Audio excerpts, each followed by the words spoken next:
Gyakorlatilag a KUKA úttörővé vált ezen a területen, és azóta is azt gondolom, hogy ugye számos robotcsaládot fejlesztett tovább azóta is a cég, és hogy meg tudtuk őrizni ezt az úttörő szerepet. Ők legyártják, ők értékesítik, és én így összekötöm a folyamatot, ami mögötte van. Mi azt gondoltuk, hogy a maga kollaboratív technológia az nem csak a robotra érvényes, hanem maga az egész applikációra érvényes. KUKÁT az egyik piacvezetőnek tenném itt Magyarországon. Értékesített darabszámokat tekintve, mint pedig a szolgáltatási portfóliót tekintve meghatározó szereplő.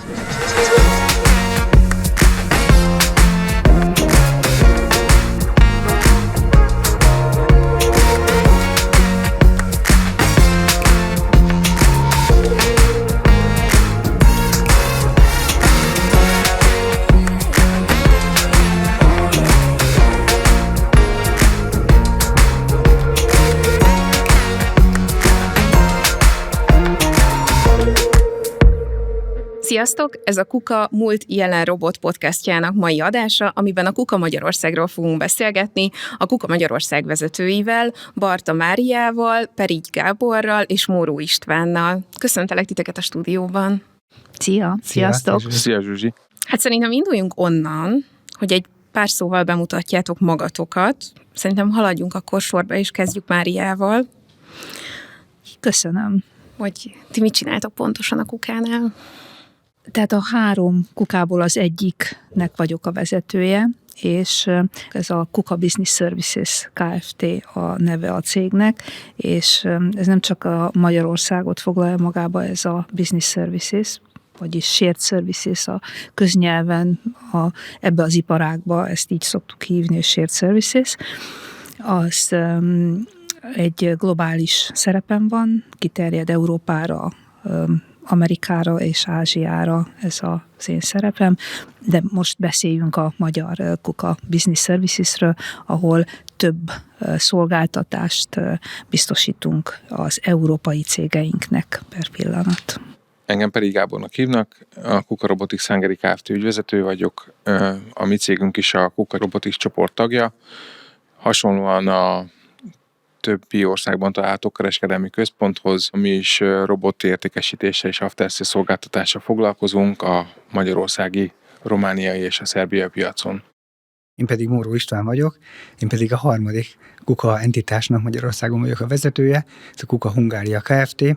Ez a Kft. A Robotics üzletághoz tartozik a KUKÁn belül, és a mi fő profilunk a robotoknak a tervezése, kutatás, fejlesztése, a robotoknak a gyártása, és az ehhez kapcsolódó logisztikai ellátási lánc feladatok végrehajtása.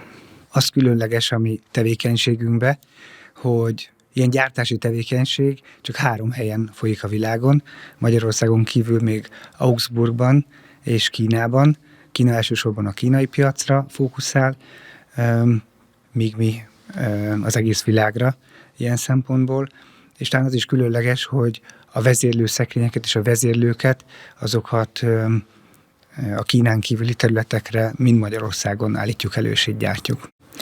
Azért is jó szerintem, hogy azzal kezdtünk, hogy elmondtátok, hogy mely területeken dolgoztok így külön-külön, mert szerintem a hallgatókban is, meg őszintén bevallva bennem is felmerül az a kérdés, hogy miért van 3 külön KUKA itt Magyarországon, meg úgy egyáltalán a világban. Tudtok arról mesélni egy kicsit, hogy ez miért alakult így, és hogy miért vannak ezek az ágazatok ennyire szétválasztva, hogy külön üzleti entitásokként működnek?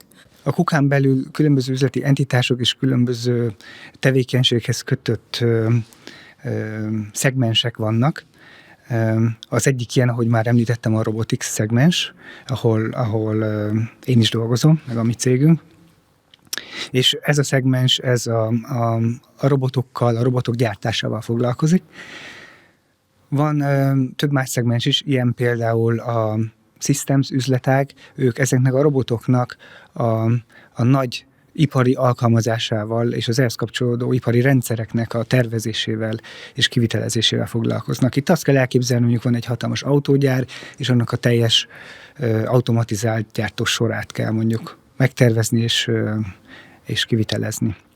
Aztán van a Swisslog üzletágunk, a Swisslog cég elsősorban logisztikai automatizálással foglalkozik, illetve a Swisslog Healthcare pedig egészségügyi automatizációval foglalkozik. Itt ilyenre kell gondolni, hogy kórházak, gyógyszertáraknak az automatizálása és a logisztikai és egyéb rendszereinknek az alkalmazása. Aztán van egy Mozaix nevű üzletágunk, ez egyik legújabb üzletág, ők pedig gyakorlatilag ipari digitalizációval, ipar 5.0-val és ehhez kapcsolódó tevékenységekkel foglalkoznak. Tehát így gyakorlatilag a KUKA a teljes digitalizációs és automatizációs portfóliót le tudja fedni egy ipari szegmensben bármilyen tevékenység kapcsán. Azt gondolom, hogy egyrészt a tagozódás valamelyes historikus is, ahogy a KUKA bővült. Másrészt ez aztán így maradt, mert ez segíti azt a fókuszt, amit az egyes üzletágak csinálnak, hogy abban a legjobbak legyenek. Szoros együttműködés van az üzletágak között, akár kutatásfejlesztésben, akár a kivitelezésben. Például mi is van, hogy gyártunk más szegmensnek valamilyen alkatrészt, úgyhogy azt gondolom, hogy ez azért van így, mert ez így a leghatékonyabb a működés során. És hát itt nagyon jól kapcsolódik Mária és az ő tevékenysége, ami szintén egy új dolog, és ez meg a központi tevékenységekhez kapcsolódik. Igen, tehát azt úgy kell elképzelni, hogy ők legyártják, ők értékesítik, és én így összekötöm a folyamatot, ami mögötte van, mert gazdasági eseményként kell azt elképzelni, ugye, hogy bejön a nyersanyag, amit szerelnek Istvánék, aztán eladja a Gábor, tehát én kifizetem azt a nyersanyagot, lekönyvelem az óráit az embereknek, akik elkészítik, és akkor a Gábornak meg segítek kiszámlázni az értékét annak a terméknek, amit értékesítettünk. Tehát a gazdasági eseményekkel kapcsolatos folyamatokat ez a shared service támogatja.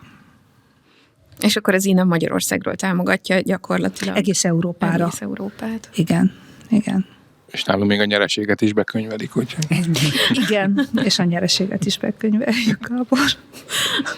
Gondolom az lehet a legjobb része ennek az egész folyamatnak. Igen. Ez egy ilyen büszke pillanat. Az egy jó. Aki szereti az értékesítést, azt természetesen igen. Ez a motivációnk. Én azt gondolom, hogy az egyik legjobb pillanat, de sok jó pillanat van. Mert azt gondolom, hogy a sok-sok tevékenységben mindenhol értéket teremtünk. Szerintem a cégünknek is, és ez is mindig egy büszkeség pillanat, amikor valami új születik ezen a téren, meg a partnereinknek is. És amikor kapunk ezzel kapcsolatban visszajelzést, az is egy nagyon jó pillanat mindig, hogy valamit hatékonyabban, jobban tudnak csinálni, vagy egyáltalán meg tudnak csinálni, amit korábban nem tudtak megcsinálni. Később rá fogunk térni majd ilyen projektekre is, mert erről is szeretnélek majd kérdezni titeket. Viszont említetted azt, hogy historikusan alakult úgy, hogy így folyamatosan épültek fel ezek az újabb és újabb üzletágak. Mi volt az első? Hát ez egy nagyon érdekes múltja van a KUKának, és egészen 1898-ig kell visszamenni, akkor alapította a két német alapító a KUKA céget, és a KUKA név is a két alapító nevéből jön, mert a Keller és Knappik úrak alakították ki, vagy alapították meg a céget, és eredetileg acetilén lámpák előállításával és ennek az alkalmazásával foglalkoztak, például utcai világítás, közvilágítás terén, és a név pedig onnan alakult ki, hogy ugye akkor még nem voltak ilyen modern rendszerek, és általában táviratoztak, hogyha valami esemény volt, és akkor egyszerű volt úgy írni, hogy K und K Augsburg, mert Augsburgban alapították a céget, és így lett a KUKA, hogy ez mindig fölkerült a táviratra, meg később a csomagokra. De hát ugye, ha egy kicsit tovább megyünk, nem sokkal később Pehükre egyébként, ugye az elektromos áram és az elektromos világítás az elég hamar elterjedt, úgyhogy ez az üzletág így annyira nem szárnyalt tovább, de ők pedig nem álltak meg, és egy igazán innovatív szemlélettel tovább mentek, és azt nézték meg, ha már acetilléngázzal foglalkoznak, hogy lehet ezt jól használni. Mire van nagyobb igény, és így lyukadtak ki a hegesztés technikához, amit szintén ugye kapcsolódik ehhez az anyaghoz, és a hegesztés technikával kezdtek foglalkozni, azt kezdték tovább vinni. Tehát nagyon innovatív szemlélet már akkor megjelent a cégben, és ezt később több egyéb termék követte, nem szeretném mindent felsorolni, de hát ilyenek voltak például írógép, nagyon híres Princess írógép márkájuk volt, és aztán ugye a hegesztés technika különböző elemeit fejlesztette a cég, és ugye az ipari felhasználásban nagyon erősen jelen volt, főleg a német autóiparban, és 1970-es években pedig sikerült megtervezni és legyártani az első elektromechanikus vezérlésű 6 tengelyes ipari robotot, amit Famulusnak hívnak, és ez azért egy nagyon átütő dolog akkor, mert bár már voltak robotok akkor, de ezek hidraulikus működtetésű robotok voltak. És ezek a robotok sokkal kevésbé voltak pontosak, és sokkal több, rengeteg hiba volt. Folyt, elromlott, mindenféle problémák voltak vele, és ez az új fejlesztés, ez egy nagyságrendi átütő előrelépés volt a robot alkalmazásipari robottechnológia terén. Így gyakorlatilag a KUKA úttörővé vált ezen a területen, és azóta is azt gondolom, hogy számos robotcsaládot fejlesztett tovább azóta is a cég, és hogy meg tudtuk őrizni ezt az úttörő szerepet. Ez a rövid történet. A rövid.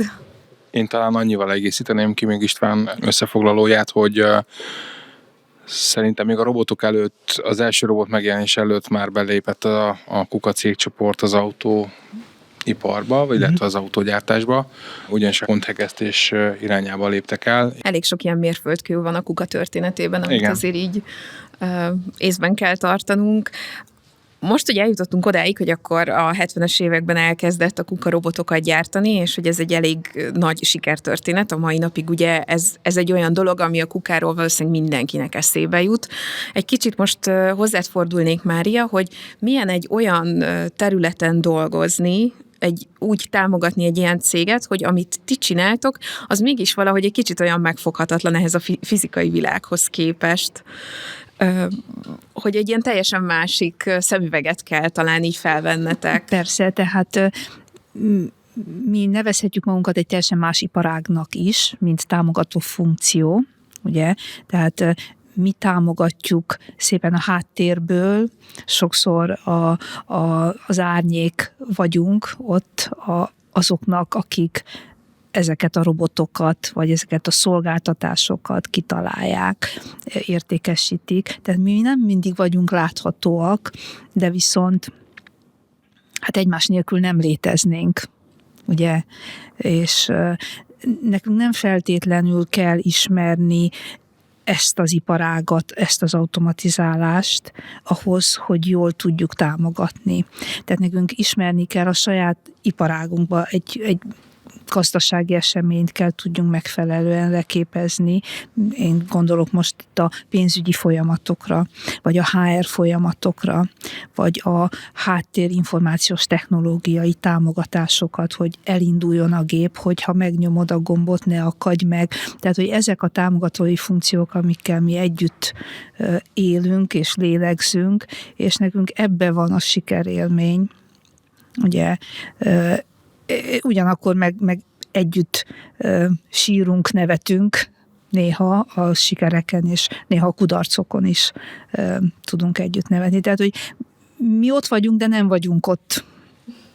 Én annyit tennék hozzá, hogy igazából Máriáik akkor láthatóak, amikor valami nincs rendben, vagy valami hiányzik, ugye. De szerencsére nem láthatóak, nagyon profin végzik a dolgot, és így minket segítenek, mert mi tudunk a mi core kompetenciánkkal foglalkozni, és van egy olyan háttér, ami biztosítja a nagyon profi, gyors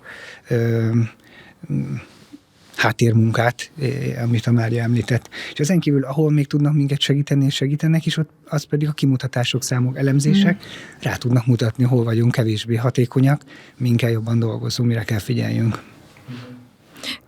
És ebben ez mennyire kölcsönös? Van olyan visszajelzés, amit viszont ti tudtok adni Máriáéknak? Hogyne. Hát sőt, nagyon szeretem is, hogyha visszajelzést adnak, és arról is akarok hallani, mi az, ami nem megy olyan jó, hiszen ez egy lehetőség javítani és jobbá tenni a folyamatainkat, és a cégnek az előrehaladásához is hozzá tudunk jobban járulni. És ez nem egy olyan dolog, hogy te nem jól csináltad, és újjal mutogatni. Tehát és ez azért jó, mert itt együtt mozgunk, ugye, és itt Magyarországon nem vagyunk olyan nagyok, hogy ne tudjunk jól összekapcsolódni, és egy bajtársi viszonyt kialakítani.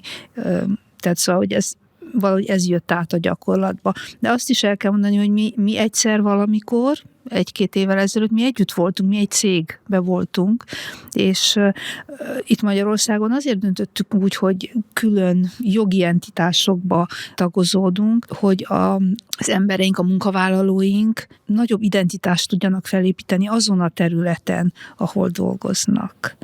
Szóval, hogy nagyon sokat számít ez az identitás, tehát megvan a corporate identitás, mint KUKA, és azon belül tudjuk nekik olyan lehetőségeket ajánlani, ami le tud válni valahol, és föl tudja építeni magát a kollégánk, hogy azt a megfelelő karriert tudja elérni. És akkor néha kell ezeken a szinteken egy kis differenciálás, megkülönböztetés, mint ahogy én, mint támogatói funkciókat és folyamatokat azzal járulok hozzá, akkor azt a kollégát más karrier úton tudom nevelni, behozni és megtartani. Ez a retain, ez ugye nagyon fontos, hogyha már ott a kollega, akkor tudjuk megtartani őket. Mint ahogy István például másképp kell egy termelői ágazatot ellásni, és azokat a kollégáinkat másképp kell megtartani. Igen, bocsánat, hogy közbeszólok, de az jutott még eszembe, hogy nagyon jó mondjam, Mária, van egy közös gyökerünk, ez nagyon jó és nagyon erős dolog, mert ismerik egymást a kollégák, közös telephelyeink vannak, mégis külön identitást és külön karrierutakat tudunk adni, és van olyan példa, amikor ezek keresztezik egymást, és a cégeken átívelő karrierutak alakulnak ki. Pont ezt szerettem volna egyébként kérdezni, hogy ez a váltás, ez mennyire jött be? Tehát, hogy mondjuk ezt mennyire látjátok a kollégákon, hogy aki jelentkezik, vagy aki már régebb óta ott dolgozik, hogy az ő karrierútja az kicsúcsosodott ebben az új formátumban. Láttatok ebben valamilyen változást? Milyen lehetőségeket tudtok felkínálni nekik?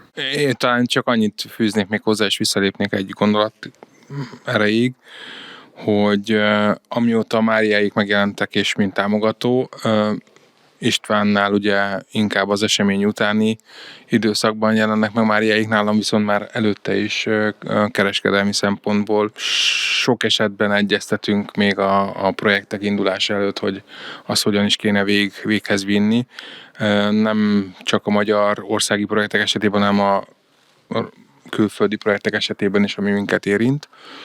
Ez egy visszajelzés is egyébként a Máriának, hogy nagyon pozitív, és amit kérdeztél is, hogy ki tudunk-e csúcsosodni, természetesen igen, a kereskedelmi részeken mi kifejezetten a kereskedelmmel és az after sales-szel tudunk foglalkozni, mert van egy biztos támogatás mögöttünk, ami házon belül támogatás, és bármikor fordulhatunk oda kérdésekkel, nem csak megelőzőleg, hanem már utókezelésben is. Igen, meg az átjárhatóság, hát tehát kell tudjunk egymásról, meg hogyha a kollégáinknak van egy lehetőség, hogy megnyílik valahol egy pozíció, akkor először egymáshoz fordulunk, hogy szükséged van-e valakid, aki tudna segíteni, szóval, hogy először mindenképp egy belső keresést indítunk el egymás között. Szerintem a KUKáról, ha beszélünk, akkor az automatizálás azért ott van a fejekben. És hogy ez az automatizálás, van egy ilyen kép a fejemben, hogy mindegyik területen megjelenik, de akkor most Mária, először hozzáfordulnék megint, hogy nálatok hogyan jelenik meg az automatizálás, mert az egy elég speciális terület az automatizálásnak. Igen. Ha jól sejtem. Igen. Tehát az nem termékben jelenik meg, hanem a folyamatainkba beépítünk kis robotokat, és ez most nem ilyen robotokra gondolj, hanem a robotokat, amiket a rendszerbe előkészíti a folyamatot úgy, hogy ember ne kelljen hozzányúljon, és tanítjuk a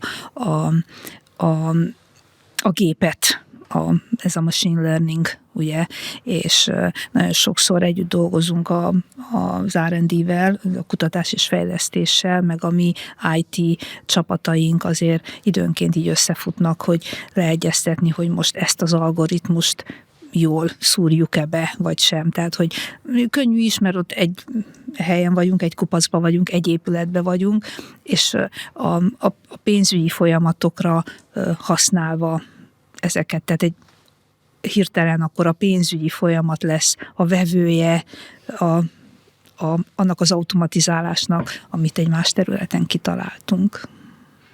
De akkor most felétek is fordulnék, hogy nálatok hogyan jelenik meg az automatizálás. Hát egyrészt, ha én folytathatom, akkor nálunk is ilyen formában is megjelenik, tehát mi is igyekszünk a folyamatainkat automatizálni, és robotok a segítségével egyszerűsíteni, főleg az ismétlődő folyamatainkat, és ezzel felszabadítani erőforrást komplexebb vagy bonyolultabb feladatokra. Másrészt pedig, hát nálunk azért fizikai szinten is megjelenik a digitalizáció is és az automatizáció is, tehát szintén egyrészt a gyártási folyamatainkat automatizáljuk, és használunk robotokat, saját robotokat. Ez segít, hogy hatékonyabbak legyünk, egyébként pedig ez is egy nagyon jó terep arra, hogy a kutatásfejlesztési osztályunk is itt látja, hogy milyen a felhasználói élmény és tapasztalat, és tudunk és dolgozunk is aktívan együtt, közösen, hogy ezek alapján is továbbfejlesztjük a jövő generációs robotokat és alkalmazásokat. Másrészt egyébként talán érdekes, hogy magában a kutatásfejlesztés területen is van automatizálás, tehát például a robotok tesztelése nálunk folyik, amikor már a végső teszt van a teljes rendszernek, és abban is több lépés automatizálva van, és a saját kollégáink tudják ezeket az automatizációs megoldásokat fejleszteni. Én haszonélvezője vagyok a Máriáéknál lévő automatizálásnak. Mi alapvetően az IT rendszereket használjuk napi szinten. Nálunk is a folyamatok automatizálva vannak. Az R&D-vel jó 4-5 éve rendszeresen dolgozunk együtt.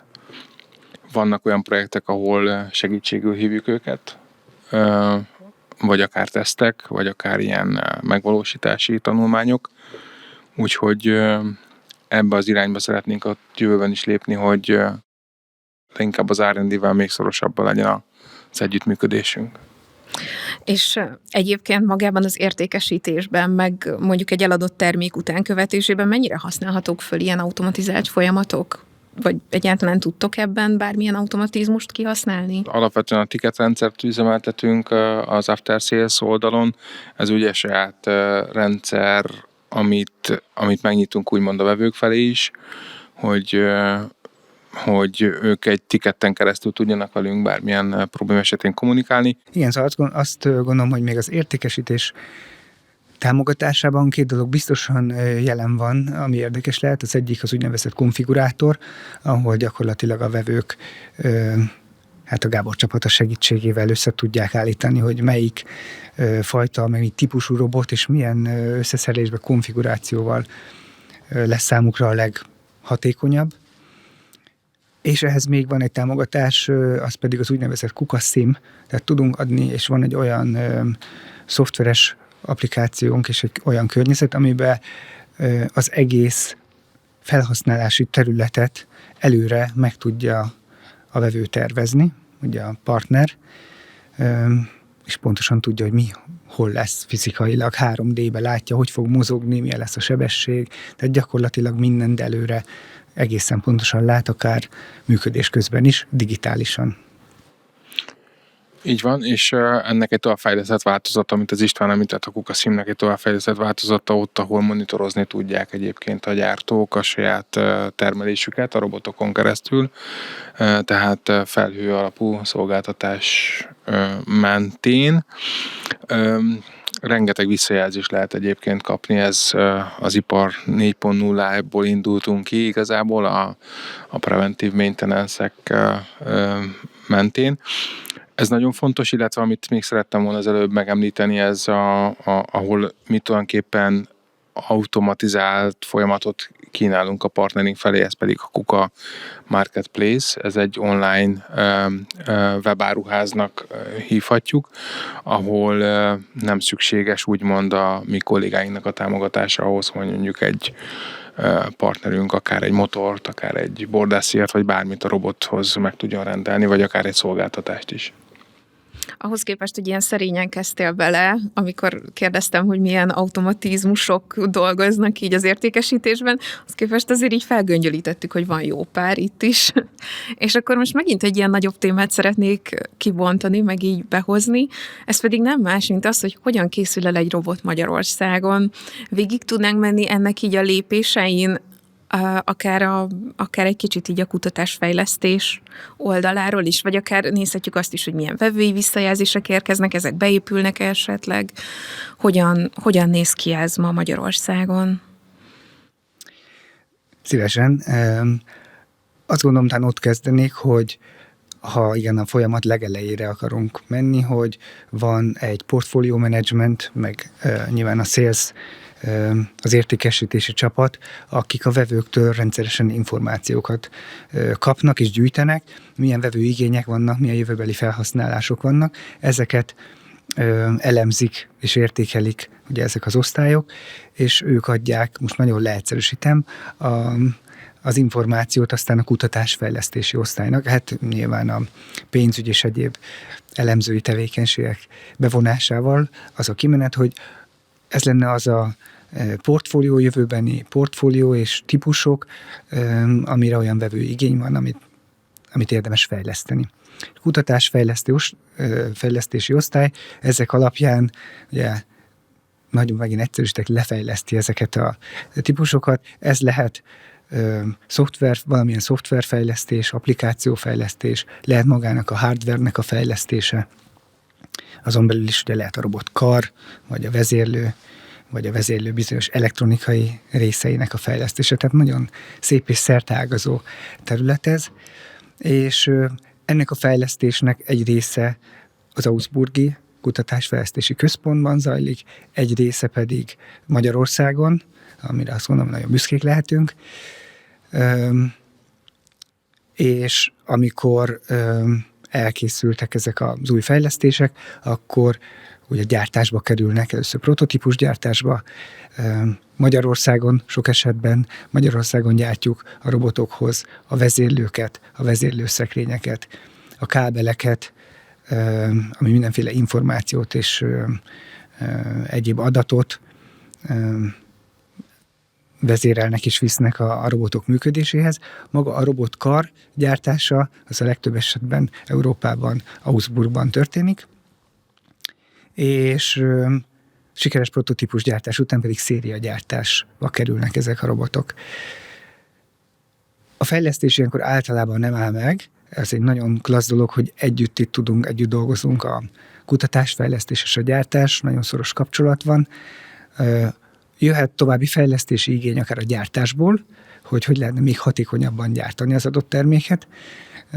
Jöhet akár a piacról is további visszajelzés, akár Gáboréktól, és akkor ezekkel változhat még, vagy tovább fejlesztésre kerülhetnek ezek a termékek, és akkor így kerülnek gyártásba, és aztán értékesítésre.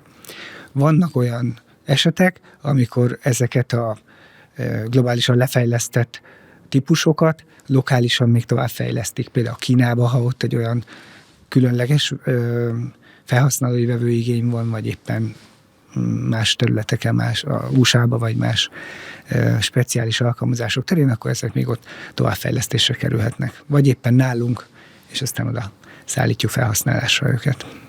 Itt inkább iparági igényekről van szó, vagy mondjuk helyi szabályozásokról? Bocsánat, nyugodtan mondd, amit szerettél volna. Nem, is igazából. Tehát a kutatásfejlesztés támogatja az értékesítés is. Ha ma megnéznénk a KUKA-nál elérhető robotportfóliót, annak jó része alapvetően úgy tevődik össze, hogy a piaci igények, ami egyébként a végfelhasználóknál jelenik meg első körben, illetve az értékesítési osztályoktól, vagy a kereskedelmi csatornákon keresztül, ami visszajön az R&D felé, hogyha mondjuk különböző speciális helyre kell tiszta szobába kell mondjuk egy robotot elhelyeznünk, vagy akár olyan, mondok egy öntödei környezetbe kell elhelyeznünk egy robotot, ami igazán kihívás a hétköznapi munkafolyamatokat tekintve. Ezekre mind-mind ki kell fejleszteni, és ezek általában a kereskedelmi csatornákon keresztül érkeznek vissza, mint igény. Ezt letesztelik, és visszakapcsolva egyébként, hogy hogyan kerülnek gyártásban robotok. Pilot projektek keretén belül nagy partnerekkel szoktuk ezeket egyébként ilyen élőteszttel végigfuttatni. Ez lehet autógyár, autóipari beszállítók, vagy egyéb cégek, akik vállalják azt, hogy bizonyos feltételek mellett ők ezt az új termékeinket egy élőtesztnek vetik alá, és ott közösen az R&D-vel és közösen a műszaki osztályokkal, Augsburg, Magyarország bevonásával javítjuk ezeket a gyerekbetegségeket, mondhatjuk így is, vagy akár változtatunk a tervezés irányán. Ez miért éri meg a cégeknek? Most lehet, hogy ez egy nagyon banális kérdés, csak abba gondolok bele, hogy mondjuk van egy feszített tempójú gyártás, és akkor ott mégiscsak vannak vállalatok, akik azt mondják, hogy szívesen kísérleteznék egy új kukarobottal. Miért? Általában nem a szériagyártásban szoktuk ezeket, hanem azokban a projektekben szoktuk bevetni az új robotjainkat, amik adott esetben mondjuk a gyár életében is új termékek, tehát ők is tesztelik ezeket az új technológiákat, és az új technológiához kapcsoljuk mi a technológiánkat, és itt igazából van lehetőségünk, időnk és energiánk is, hogy teszteljük. Nekik azért éri meg, mert hogyha közös erővel egy sikeres tesztet tudunk zárni vagy befejezni, akkor elsőként tudnak hozzá a technológiához ők hozzányúlni, és akár szériagyártásban gyártani. Ez óriási piaci előnyt jelenthet mondjuk a többiekkel szemben. Amit mi ezeket a teszteléseket nem 1-2 hétig kell elképzelni, tehát ezek több hónapos tesztek. Persze. És tudtok mondani olyan sikertörténetet, ami egy ilyen pilot projektből nőtte ki magát? Én azt gondolom, hogy igen. Talán a KUKA volt 2010 körül az első olyan robotgyártó a piacon, aki a kollaboratív robotot a piacra dobta. Ez is egy autógyár közös koprodukcióval készült. Ők elmondták a KUKának, hogy nekünk milyen igényeink lennének, mit szeretnénk, közelebb hozni a robotot az emberhez, és a KUKA azt mondta, hogy jó, hát akkor nézzük meg, próbáljuk ezen fejleszteni, és ennek tulajdonképpen a gyümölcse került ki a piacra, mint a kollaboratív robot. Ez mondom olyan 2009-2010 környékére tehető, és utána a többi robotgyártó is szépen elkezdte ezeket a technológiákat fejleszteni, mindenki saját magára formálta az úgynevezett saját kollaboratív robotját. Az egy másik kérdés, és ezt már inkább szakmai szemmel mondom, hogy ki hogy értelmezte a kollaboratív fogalmat, és ezt hogyan értékesítette a piacon, de ez egy másik kérdés. De akkor fel is tenném ezt a kérdést, hogy ti hogyan értelmezitek a kollaboratív robotok fogalmát. Azért is tartanám rajta a kezemet ennek az ütőerén, mert szerintem ez azért most egy nagyon, nagyon fontos buzzword így a szakmában, nagyon sokakat érdekel a kollaboratív robottechnológia, egyre többen választanak inkább kollaboratív robotot. Akkor szerintetek hogyan működik jól ez a technológia? Talán akkor átvenném a szót. Elég speciális a kollaboratív robottechnika. Nekem egy időben ez veszőparipám volt egyébként, hogy mit értelmezünk kollaboratív alatt, és ez is utaltam arra, hogy mindenki kicsit másképpen értelmezte, és másik oldalról fogta meg ezt a dolgot. Ez olyan, mint hogy félig van, vagy félig üres a pohár, vagy félig teli a pohár. Hogyha nagyon leszeretnénk menni, akkor a kollaboratív robottechnika ez nagyon hasznos és nagyon jó dolog. Egyébként az, hogy a robotok, illetve az emberek együtt tudnak, egy környezetben tudnak dolgozni. Ugye maga az ipari automatizálásnak vannak elég komoly követelményei, hogy az automata gép és az ember nem dolgozhat egy környezetben. Biztonságtechnikával el kell keríteni, viszont a kollaboratív robottal belenyúltunk egy olyan darázsfészekbe, ha fogalmazhatok így, hogy a robot valóban kollaboratív, viszont maga, amit ráépítünk technológiát a robotra, itt ágaztak el tulajdonképpen a vélemények bizonyos robotgyártók esetében, hogy mit jelent a kollaboratív. Mi a Kukánál azt gondolom, illetve még más nagy robotgyártót is említhetnék, de nem fogok, hogy mi azt gondoltuk, hogy a maga kollaboratív technológia az nem csak a robotra érvényes, hanem maga az egész applikációra érvényes. Viszont, hogyha ebbe az irányba megyünk el, és ezt veszük alapul, akkor itt igen komoly korlátokat kell megemlítenünk, illetve figyelembe vennünk, és elég komoly követelményeknek kell megfelelnie aznak a gyártónak, aki alapvetően 100%-ig kollaboratív robottechnikát szeretne alkalmazni. Nem lehetetlen, nagyon hasznos és nagyon jó, viszont akkor már a tervezési fázisnál kell ebbe az irányba kezdeni a gondolkodást. Annyit még hozzá tudok tenni, hogy arra viszont nagyon büszke vagyok, hogy ezeket a kollaboratív robotokat mostantól igazából az idéntől Magyarországon is fogjuk gyártani és összeszerelni, és ennek egy jelentős felfutását látom a jövőben, és a jelentőségének a növekedését a jövőbeni felhasználás terén az iparban. Igen, és még egy témához visszakapcsolnék, az együttműködés. Nekem, mint kereskedelmi ágazat, hívjuk így, nagyon, nagyon pozitív és nagyon nagy segítség, hogy mondjuk Magyarországon van a gyártás. És ez nekem nagyon nagy öröm, hogy nem csak vezérlőszekrénygyártás folyik majd a jövőben Magyarországon, hanem maga a bizonyos robotkaroknak a gyártása is. Ez piaci előnyt jelent nekem alkatrész ellátásottságban, technológiában, repair területen. Rengeteg plusz dolog van, hogy nem kell ide-oda küldözgetnünk a robotot, és várni mondjuk egy harmadik félre, hanem minden egy kézben van. Egy kicsit visszakanyarodnék a gyártásra, és nagyon jó, hogy ezt most megint behoztátok, mert már a fejlesztésnél is szerettem volna megkérdezni, hogy nagyjából mennyi idő mondjuk egy új típusnak a fejlesztése, vagy egy már létező típus továbbfejlesztése, vagy lehet erre egyáltalán számokat mondani? Vagy ne kérdezzek ilyet. Hát ez szerintem nagyon változó.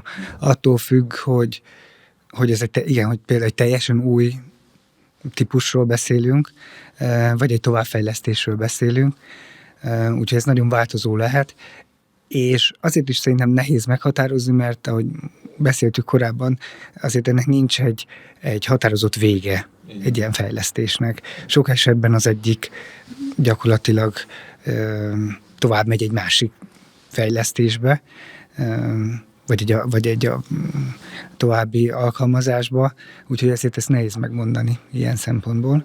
Egy meglévő robotot kell továbbfejlesztenünk ott, és annak kell valamilyen kapcsolódási pontjának lenni az új terméknek, az új szoftvernek, az új programozási nyelvnek az előzőhöz. Mert ugye egy meglévő területre szeretnéd azokat a robotokat is újra integrálni, és nem lehet egy olyan Budapesten mondjuk úgy közlekedni, hogy eddig bal oldalon volt a kormány, és erről néztem, most fejlesztek valamit, hogy jobb oldalon van, és hátrafele közlekedek az autóval alapvetően. Igen, valami hiszen azt kell elképzelni, hogy ott van egy korábbi verziójú robot annál a felhasználónál, és ha kap egy újat, akkor a lehető legegyszerűbben szeretné azt használni, annak az előnyeivel, de nem szeretne hátrányokat, vagy nehézséget abban, hogy ez tök másképp működik, igen.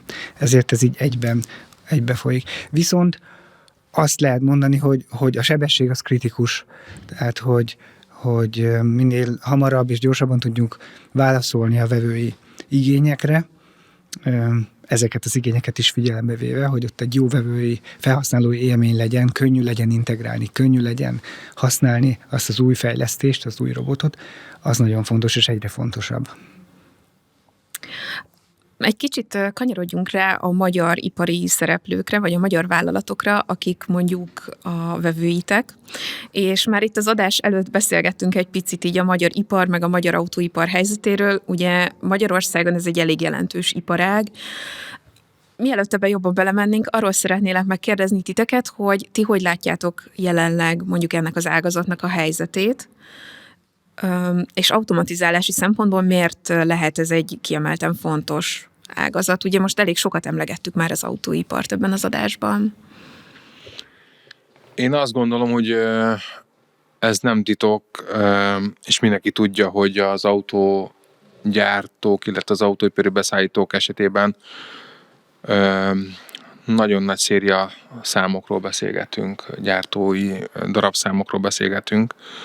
Én azt gondolom, hogy ez egy elég jó hívószó, úgymond az automatizálást alapul véve. Az autóipar helyzete Magyarországon valóban egyébként ez a húzóágazat, de nem csak ez, vannak más ipari szereplők is természetesen, és minél nagyobb a diverzitás úgymond a piacon, annál jobban lehet túlélni mondjuk azokat az időszakokat, amikor mondjuk egy gyártónak nem megy. Hogyha egy iparágra nagyon nagy a kitettsége mondjuk egy országnak, ott azért problémák is előkerülhetnek abban az esetben, hogyha mondjuk annak az iparágnak nem megy. Elég nagy a diverzitás Magyarországon. Az autóipar most egy válasz út előtt áll, én azt gondolom. Elektromos autó, nem elektromos autó, milyen technológia. Egyébként az automatizáció az segíthet abban, hogy könnyebb legyen az átállás? Vagy egyébként ez nehézséget is okoz, hogy van egy csomó automatizált gyártósor? Nem. Ha a robotokat vesszük alapul, én azt gondolom, hogy nem. A technológiák változhatnak, de maga a mozgatás, maga a manipuláció az nem fog változni. Az, hogy most az autóba esetleg elektromos meghajtást építünk be mondjuk egy dízel vagy egy benzinmotor helyett, az végül is a mi szempontunkból teljesen mindegy, az összeszerelés továbbra is meg fog maradni. Tehát abból az alapanyagokból egy autót kell összeraknunk. Ami előre megy, és bal oldalon van a kormány. Mondjuk, ha a magyar piacra megy, igen. Én annyit látok, és annyit szeretnék hozzátenni mindenképp, hogy azt szerintem a KUKA szempontjából egy nagyon jó dolog, hogy egy globális nemzetközi cég vagyunk, így ezen téren is jó a diversifikáltságunk, mindenféle autógyártónál ott vagyunk, úgy értem a mindenfélét, hogy német, amerikai, kínai nagy autógyártóknál jelen vagyunk, és úgy is értem a diversifikációt, hogy nem csak az autógyártásban vagyunk jelen, hanem nagyon széles portfóliónk van az autógyártáson kívül, tehát ez egy jó dolog. Ettől függetlenül nyilván szerintem az egész gazdaságot a világon meghatározza, hogy az autóipar éppen igen, természetesen. Milyen fázisban van. És az látszik, hogy most van egy ilyen megtorpanás az elmúlt, most már jó egy évben, vagy akár tovább is. Talán akkor kezdődött, amikor a német elektromos autó támogatás ugye lecsengőben volt, és akkor erre jöttek rá egyéb hatások. De ez nem maradhat így. Tehát az autógyártóknak is dönteni kell, és döntenek újabb beruházásokról, mert valamilyen irányba el kell induljanak. És el is indulnak, és azt gondolom, hogy a KUKA meg ott van, és ott lesz, hogy támogassa őket, bármilyen irányba is mennek. Ezért fontos egyébként, hogy együtt fejleszünk a partnereinkkel, illetve a végfelhasználókkal. Hogyha maradunk a magyar piacon, akkor ti hogyan látjátok, hogy a KUKának milyen a szerepe, vagy mi a szerepe a magyar iparban? Hogyan fogalmaznátok ezt meg? És nyilván nem csak az autóiparról beszélek, hanem a teljes iparról. Én magam részéről tudok beszélni, ahol egy harmadik fél, tehát nem az Istvánék, de ez nem más KUKA entitásokról beszélgetünk, hanem egy harmadik külső fél esetében, mint esetben partner. Elég sok helyen ott vagyunk. Én az KUKát az egyik piacvezetőnek tenném itt Magyarországon, mind az értékesített darabszámokat tekintve, mind pedig a szolgáltatási portfóliót tekintve. Úgyhogy meghatározó szereplő a KUKA Magyarországon automatizálásban. Igen, és hogy most említetted, talán még nem beszéltünk róla, de egy nagyon fontos versenyelőnynek látom a KUKA szemszögéből, hogy nem csak robotokat és megoldásokat adunk, hanem szolgáltatást, egy nagyon magas színvonalú, globális vevői támogatási customer support tevékenységünk van, és ez egy megkülönböztető dolog. Kevés cégnek van ilyen erős, ilyen jó támogatása, és azt gondolom, hogy ezt értékelik, és ez nagy érték a partnereinknek. Kérdésedre még visszatér, vagy a magyar ipar, hát egyrészt azt gondolom, hogy a magyar iparban azért jelentősen itt vannak külföldi cégek, és nagyon sok, főleg a nagy külföldi cégeknél ott vagyunk, ahogy a Gábor is mondta. A kisebb hazai cégeknél szerintem az a kulcs, hogy megtérülően egy ipari automatizálás, és olyan megoldást tudjunk adni, ami nekik gazdaságilag megéri, megtérül, és ez nem csak feltétlen az egyszeri beruházás költsége, hanem az, hogy utána mennyire rugalmasan tudják ezt a megoldást használni. Hogyha mondjuk náluk van egy változás termékbe, bármibe, akkor ezt mennyire jól tudja adott alkalmazás követni. És azt gondolom, hogy itt tudunk értéket adni, és minél inkább olyan robotokat és alkalmazásokat tudunk adni, amit könnyű integrálni, könnyű programozni és aztán használni, és adott esetben pedig egy új alkalmazásra átállítani. Ugye ebben szerintem benne van az is, hogy nem csak a jelen kihívásaira igyekeztek válaszolni a termékeitekkel és a szolgáltatásaitokkal, hanem így a jövőben is támogatjátok a partnereket, tehát hogy van benne egy ilyen előremutatás. Nem tudom, hogy ezt jól fejezem meg ki, csak abból, amit elmondtatok, bennem ez fogalmazódott meg, hogy itt abszolút az van, hogy ne csak most működjön ez jól, hanem a jövőben is működjön majd, és legyen mire használni. És ha már ott tartunk, hogy legyen mire használni, ígértem nektek, hogy majd fogok kérdezni projektekről. Szeretném feltenni azt a kérdést, hogy tudtok-e kedvenc projektet mondani az elmúlt időszakból, amin dolgoztatok, akár egy alkalmazás megálmodása, akár egy fejlesztés, amire igazán büszkék vagytok, és aminek örültök, hogy itt Magyarországon valósult meg, vagy a környező országokban, ahol dolgoztok. Nekem volt ilyen projektem korábban. Egy ilyen 5-6 évvel ezelőtt elindult egy olyan folyamat a cégem belül, hogy én így kezdtem kimozdulni egy kicsit, vagy elmozdulni napi szintű értékesítési processzekből. Viszont korábban azért rendesen benne voltam, és nekem például egy ilyen projektem, ez magyarországi projekt, ahol egy kis saját fejlesztés is egyébként véghez vittünk, amit utána más KUKA országok is, sőt még egyébként a KUKA Augsburg is átvett tőlünk, úgyhogy egyik kedvenc projektem volt, az egyik nagyon jó partnerünkkel vittük véghez Magyarországon.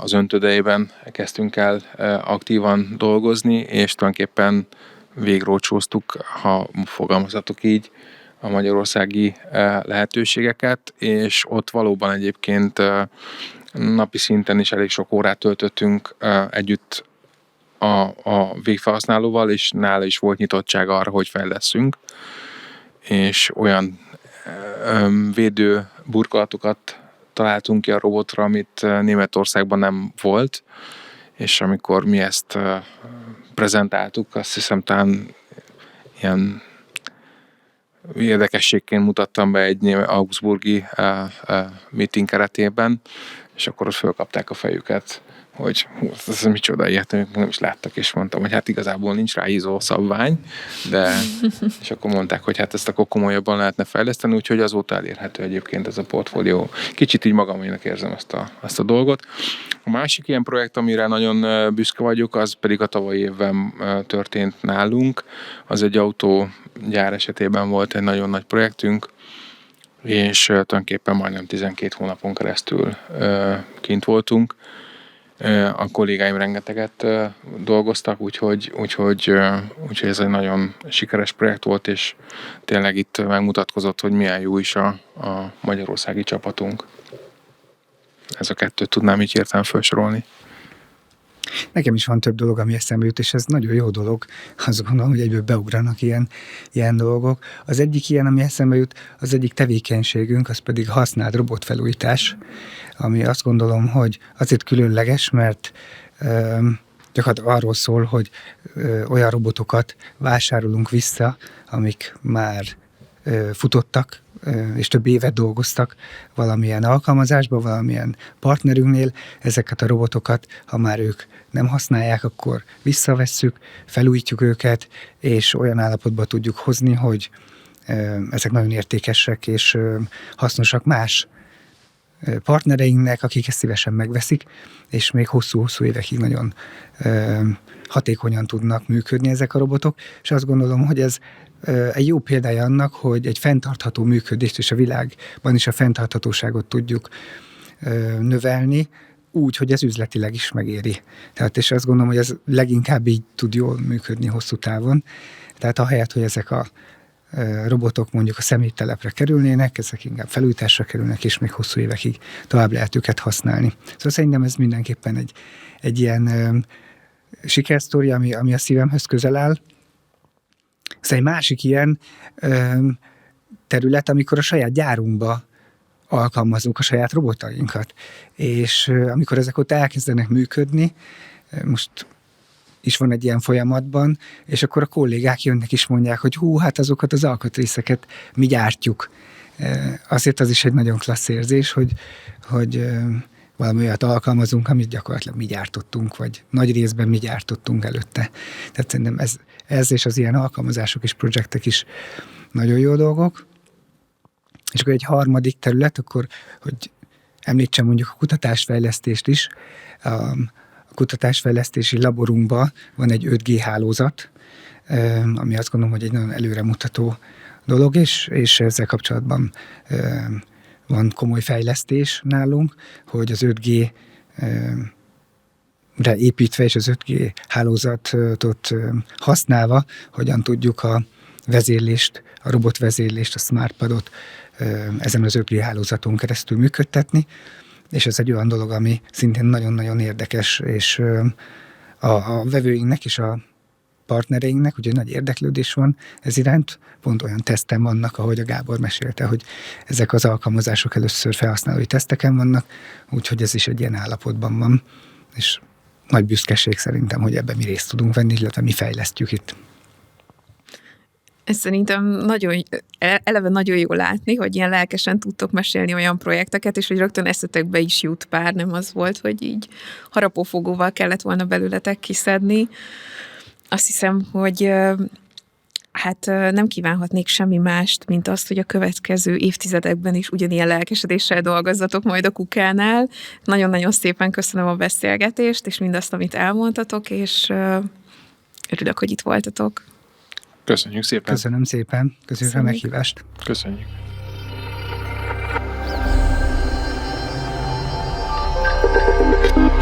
Industrial intelligence.